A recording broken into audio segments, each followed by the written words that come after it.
huge immediacy to be able to reliably and predictably establish species that we need back into these systems.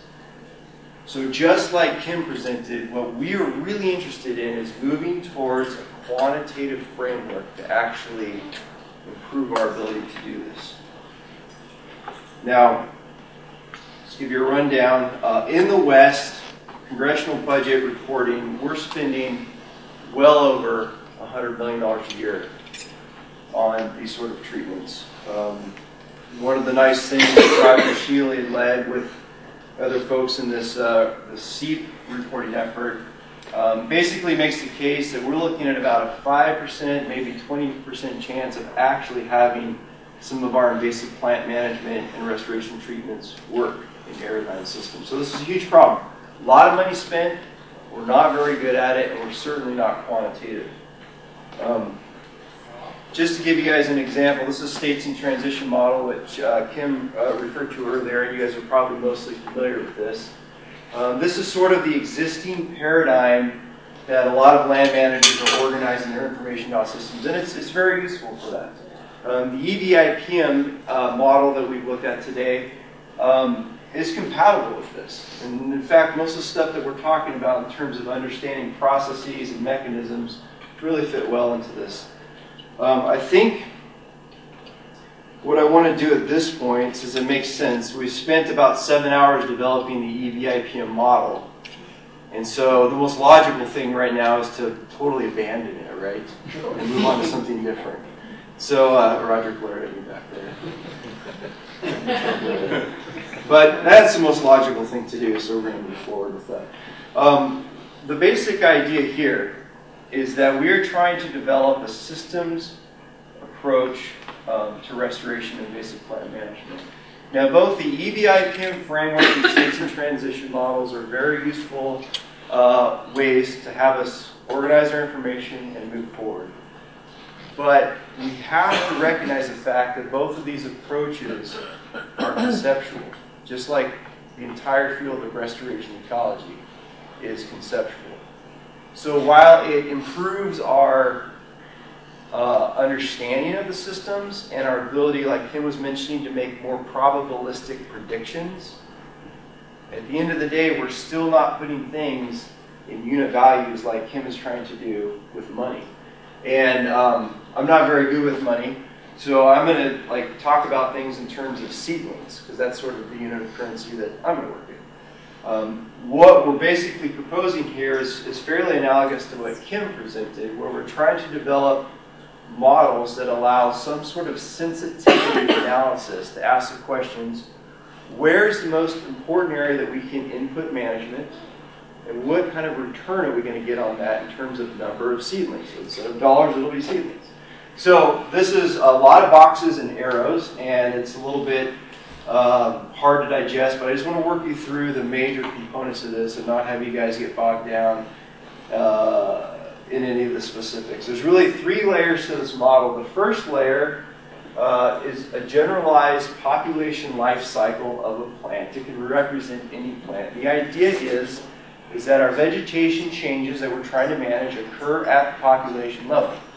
So we're fundamentally interested in understanding the specific states that a plant goes through as it develops and increases in population, and the probabilities that these transitions occur. So just for an example, if we throw some seeds in the soil, there's some amount of probability that that particular seed is going to germinate and actually become a germinated seed. So we can go this for seedlings, juvenile plants, adults, where they can grow and so forth.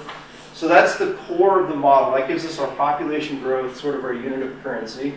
The second part of that model has to do with the ecological processes that might influence these probability distributions.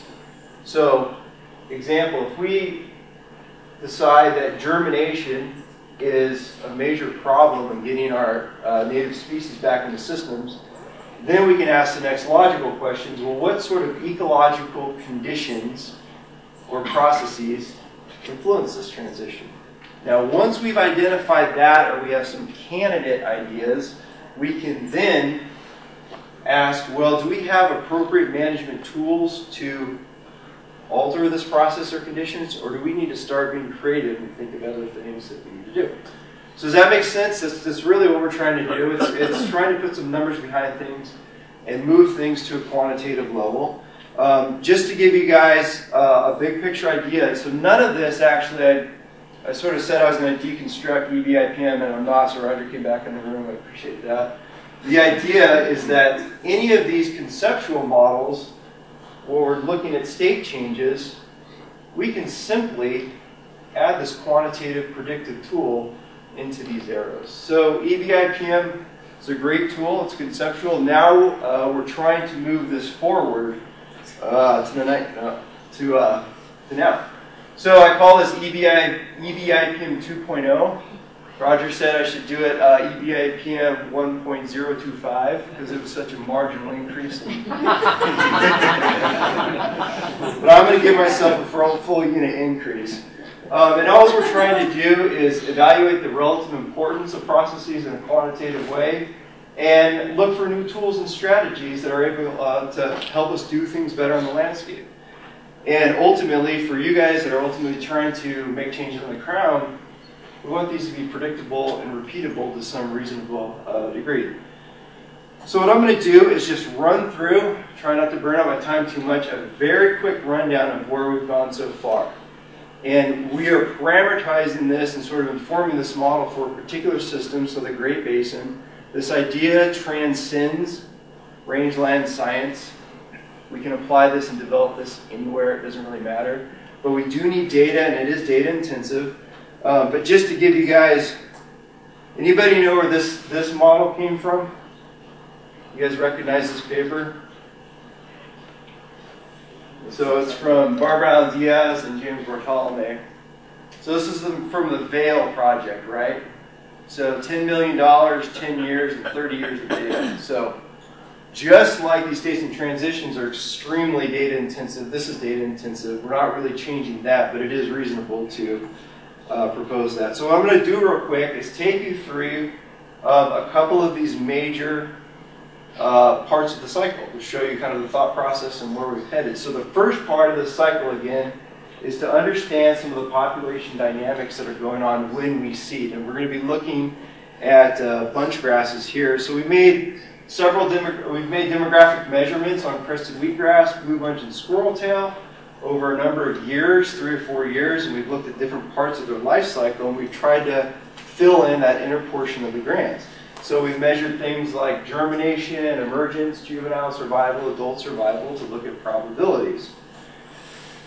This is a summarized version of 4 years of data that basically compare crested wheatgrass and our open symbols with our native grasses, our native bunch grasses, and closed symbols under key transitions through their life cycle. And what we can see pretty clearly across years is that there is often one transition state, so seedling emergence. This is basically a germinated seed, asking what is the probability that that germinated seed ever comes up from the soil surface. For our native bunch grasses and the systems we've been working in, it's often quite low, and significantly lower than the crested wheatgrass. Later on, probabilities during these life cycles, the survival probabilities and transitions are pretty high, and they're not that different between our introduced grass and our native grass. When we actually just look at this in terms of number of seedlings, if we scale this to the number of seedlings we sow, you know, if we sow 500 seeds per meter squared in an area, or 10 feet squared in an area, you know, we might get 50 of them die during the germination process. We get about 80% of them that die for our native bunch grasses before we can even see a lot of these seedlings come up to the soil surface.